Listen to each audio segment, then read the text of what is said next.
अस्सलाम वालेकुम रहमतुल्लाहि व बरकातुहू। दोस्तों, उम्मीद करता हूँ आप लोग ईमान और सेहत की सलामती के साथ होंगे। आज की वीडियो का टॉपिक बहुत अहम है। अगर वीडियो में आप हमारे साथ आखिर तक रहेंगे तो आपको बहुत कुछ सीखने को मिलेगा। दोस्तों, वीडियो को लाइक और शेयर करना बिल्कुल ना भूलिएगा। अगर आप नए हैं तो हमारे चैनल को सब्सक्राइब भी जरूर कीजिएगा। जितनी कोई भी औरत सब जो वैश्यावृत्ति में रहती हैं, ठीक है। वो तो अपना चरित्र पहले ही खत्म कर चुके हैं। हाँ। तो उन सबको मरने के बाद सबको नर्क की प्राप्ति होती है या उसमें से कोई स्वर्ग भी जाता है, और अगर स्वर्ग जाता है तो फिर क्या उसके मतलब उस जाने के पीछे क्या है? यदि कोई वैश्या है, सारी जिंदगी उसने वैश्यावृत्ति की, और यदि आखिरी में उसका चित्त शुद्ध हो गया और उसने भगवान के चरणों में अपने आप को समर्पित कर दिया। पिंगला नाम की वैश्या की कथा इसमें आती है कि उसने सारी जिंदगी वैश्यावृत्ति की, लेकिन आखिरी समय उसने अपने आप को आशा ही परमम दुखम नैरास्यम परमम सुखम ये सूत्र दे दिया। उसने एक घंटा लटका रखा था बाहर और बड़ी सुंदर थी। उसने कहा जो ज़्यादा घंटा बजाएगा वो मेरा बड़ा कस्टमर होगा, बड़ा ग्राहक होगा। तो एक संत जी वहाँ से चले गए, दत्तात्रेय जी उनका नाम था। तो उन्होंने तो संत आदमी लगा, सवेरा हो गया, घंटा टन टन टन टन टन इतने बजाए वो गिन नहीं पाई। वो बड़ी सज धज के खड़ी है कि आप कोई पुरुष आएगा, क्योंकि ज़्यादा घंटा बजाया मतलब ज़्यादा रुपया देगा। बेचारी सवेरे से शाम और शाम से रात और रात से फिर सुबह के 4 बजने के वाले थे, कोई नहीं आया। उसके अंदर गिलानी हुई कि जितना इंतजार मैंने एक पुरुष का किया, इतना इंतजार भगवान का करता तो नहीं अपार हो जाती। बस इतनी सी बात में उसको वैराग्य हो गया और उसने अपने आप को भगवत चरणों में समर्पित किया, और आज उसका वेद पुराणों में नाम है। तो जीवन में यदि कोई आत्मसमर्पण आखिरी समय भी कर ले, मरने के 4 मिनट पहले, कि हे प्रभु मैं आपकी हूँ, इतना भी कह ले और समर्पण भाव रख ले, तो भगवान उसका भी उद्धार कर देते हैं। इतने दयालु हैं भगवान। जाकिर साहब से मेरी एक सवाल है कि साहब, मैं अपने 25 साल कंप्लीट कर चुका हूँ अपने लाइफ के। मैं सॉफ्टवेयर इंजीनियर। मेरा इस्लाम में काफ़ी मानना है। काफ़ी मेरे दोस्त हैं, उन लोगों के साथ मैं हदीसों में बैठा हूँ। काफ़ी उन लोग से नॉलेज गेन करता हूँ कि हाँ, इस्लाम में ये होता है, इस्लाम की प्योरिटी ये है। इस्लाम में कोई भी चीज़ होती है तो उसके पीछे एक पर्टिकुलर टेक्नोलॉजी होती है, वॉटेवर जो चीज़ें होती हैं। सब मेरा ये मानना है कि आज मैं 25 साल बाद अगर इस्लाम कबूल करूँगा तो अल्लाह ताला क्या मुझे एक्सेप्ट करेंगे? As because the thing is what from the past life I have done lot of bad activities. That what I want to ask you कि अब मैंने इतने गलत काम किए अपनी लाइफ में, तो अल्लाह ताला क्या मुझे इस चीज़ के लिए माफ़ करेंगे कि हाँ चलो बंदा मेरे को मानता है, बंदा मेरे चीज़ों को फॉलो करता है? that's आपने अच्छा सवाल पूछा। ये पूछ रहे हैं कि मेरी उम्र 25 साल है, 25 साल में मैंने बहुत से गलतियाँ की, बहुत से गलत काम किए। अभी अगर मैं इस्लाम कबूल करूँगा तो क्या अल्लाह ताला माफ़ करेंगे? अल्लाह के रसूल की हदीस है, अगर एक इंसान कोई भी हो, कितना भी गुनाह किया है, चाहे मुशरिक हो, शिर्क से बुरा गुनाह है ही नहीं। चाहे आपने डाका डाला, मैंने नहीं कहा कि डाका, मैंने नहीं डाला, नहीं, मैं कह रहा हूँ आपने नहीं डाला, अच्छी बात है। अगर आपने डाला भी, चोरी नहीं किया, अगर किया होता, या कितना भी बड़ा गुनाह किया होता, डाका डाला, चोरी की, बलात्कार किया, नहीं किया आपने, जो भी गुनाह किए इससे कमी की होंगे, ये किया होता, और आज अगर आपको पता चलता है कि ये गलत है, आप ईमान लाते कि खुदा एक है, उसके अलावा कोई माबूद नहीं, और मोहम्मद सल्लल्लाहु अलैहि वसल्लम आखिरी पैगंबर है, आज हमारे रसूल कहते जैसे आप आज पैदा हुए, सारे गुनाह माफ। मैं ये नहीं कह सकता हूँ, मैं 45 साल से मुसलमान हूँ। पहले मैं नाम का मुसलमान था, 21-22 साल में तहकीक किया।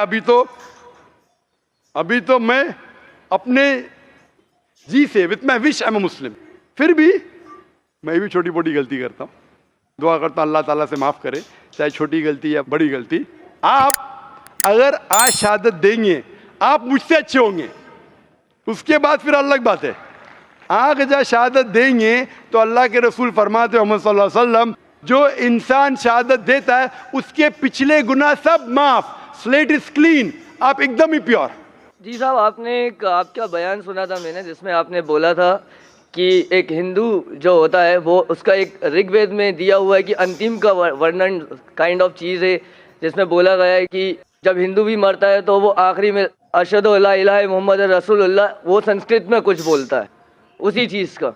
तो साहब मेरा ये कहना है कि एक इंसान जो मर रहा है at the end of his life है, वो अगर उस टाइम पे अल्लाह ताला को मान रहा है तो क्या अल्लाह ताला उस टाइम पे उसको इस्लाम कबूल करवाएंगे या अल्लाह ताला मानेंगे कि वो इस्लाम का बंदा है? अच्छा सवाल है। सवाल है कि अगर एक इंसान मर रहा है फिर इस्लाम कबूल करता है, इसकी कबूलत होंगी कहने। सबसे बड़ी मिसाल है फिरौन की।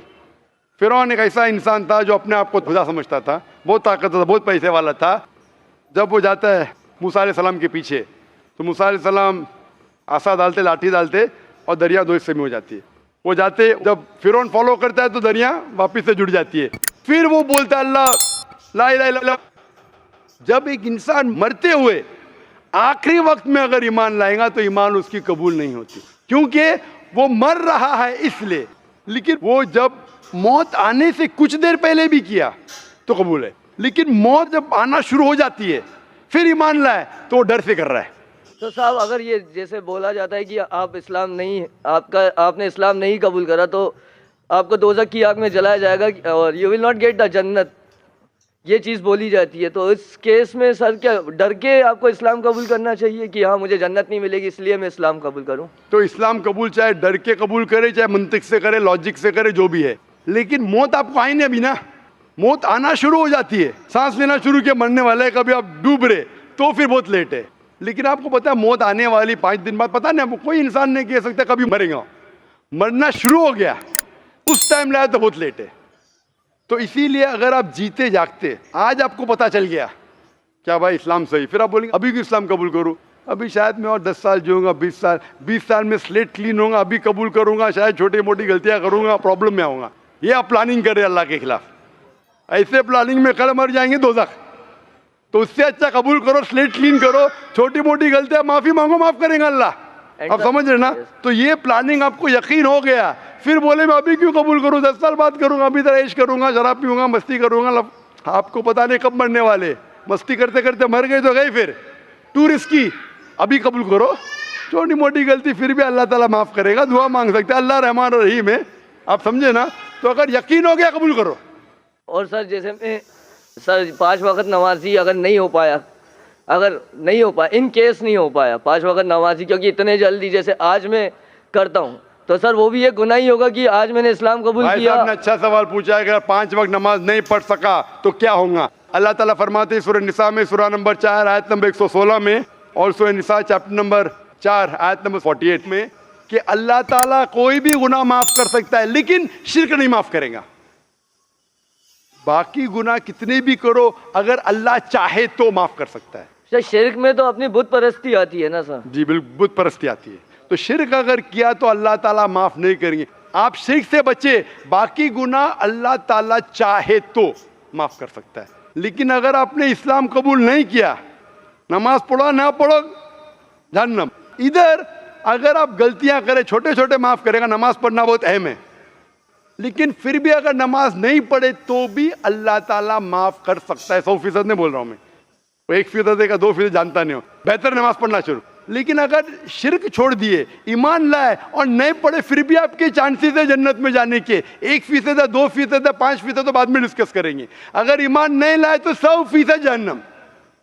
अगर आप गलतियां करें एक आपकी अदा के ऊपर, मिसाल के तौर पे एक औरत जो बड़ी गुनहगार थी, सर सुना है मैंने बयान, सुने ना, तो एक अदा से अल्लाह ताला माफ कर सकते हैं, लेकिन शिर्क करे माफ नहीं करेगा। तो जो मैं कहना चाहता हूं, आज आप ईमान लाना चाहते?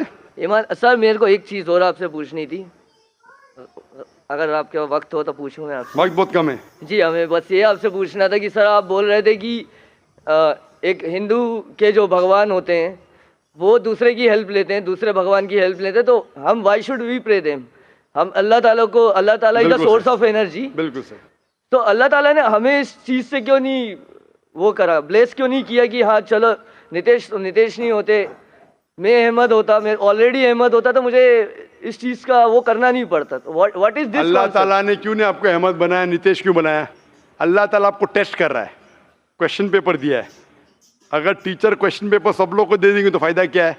अल्लाह ताला जानते थे कि आप जाकिर से मिलेंगे? नहीं साहब, है ना? मैं नहीं जानता था, अल्लाह ताला जानता है आप जाकिर के कसरत देखेंगे, बराबर ना? तो अभी अल्लाह ताला आपको टेस्ट कर रहा है कि जाकिर हक की बात बोलने के बाद, अहमद को छोड़ो, तुम तो नितेश है अभी ना, आपको क्या पता है अहमद जन्नत में जाएगा दोज़ख में जाएगा? हो सकता है वो अहमद नाम का मुसलमान है, दोज़ख में जाएगा। आप तो अभी नितेश थे, अभी ईमान कबूल करे तो अहमद से तो बेहतर होंगे। अहमद को छोड़ो, जाकिर से भी बेहतर होंगे आज तक के। आगे क्या आएगा वो अल्लाह ताला जानता है। तो आप खुश नसीब है कि आप अहमद नहीं थे अगर ईमान लाए। ईमान नहीं लाए तो अलग बात है। तो अल्लाह ने आपको मौका दिया है, क्या आज आप ईमान लाना चाहते? आप मानते कि खुदा एक है? सर ईमान क्या, आपके हिसाब से ईमान ईमान ये है कि आप एक खुदा में मानते? ईमान का मतलब खुदा, आप एक खुदा में मानते हैं क्या नहीं? खुदा को तो मानता हूँ मैं। आप मानते हैं कि बुत परस्ती गलत है? सबूत परस्ती गलत है, मानता आप हूँ। मानते हैं मोहम्मद सल्लल्लाहु अलैहि वसल्लम आखिरी पैगंबर है? सर इस चीज़ का मैं वो नहीं बोल सकता कि वो पैगंबर है। आई नो कि हाँ उनकी चीज़ें बहुत सही हैं, उनने जो बोला वो सब कॉन्सेप्ट सही हैं, बट आई डोंट नो कि वो पैगंबर हैं कि नॉर्मल इंसान है। इस चीज़ से नहीं भाई, वो इंसान है। इंसान है, नॉर्मल नहीं है लेकिन इंसान है। वो खाते थे, सोते थे, मेहनत करते थे, तकलीफ होती थी, इंसान तो है लेकिन एक चुने हुए इंसान थे, आम इंसान नहीं थे। अल्लाह ने उन्हें चुना अपना पैगाम देने के लिए। तो आपको मानना पड़ेगा वो इंसान है लेकिन आम इंसान नहीं, पैगंबर है। पैगंबर मतलब नहीं कि इंसान नहीं, पैगंबर मतलब इंसान लेकिन अल्लाह के चुने हुए इंसान जो लोगों तक पैगाम पहुंचा सके। आप मानते कि वो इंसान थे जो लोगों को पैगाम पहुंचाते थे? जी साहब ये तो मानता हूँ मैं। तो इसे कहते हैं मुस्लिम।